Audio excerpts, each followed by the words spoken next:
So this is Mike Pearson with this week's Bike of the Week. It'll be the 2011 Thunderbird Storm. This year Triumph has decided to black out its engine casings and a lot of the bike as well.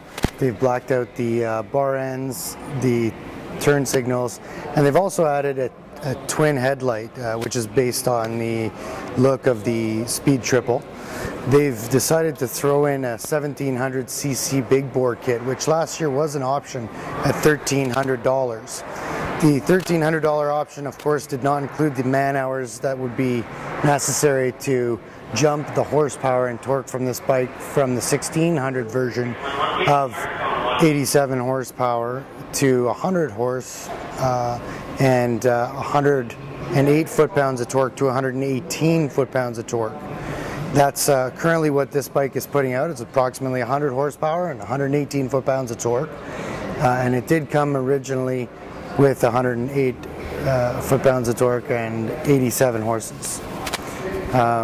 So that's the Thunderbird Storm for 2011.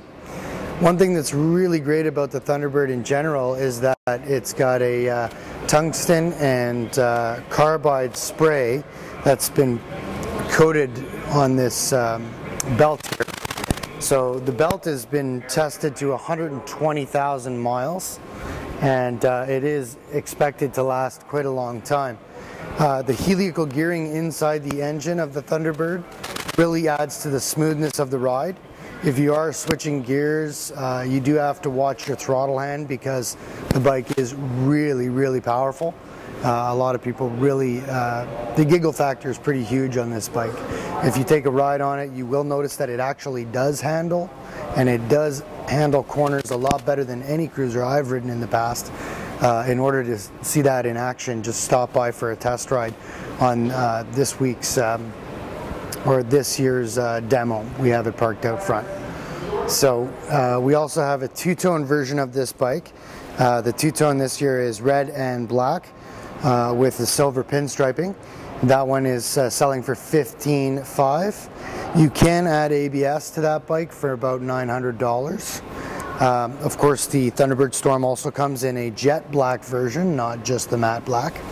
And this year, as well as last year, we do also have access to the Pacific Blue and New England White, which was such a popular hit for last year.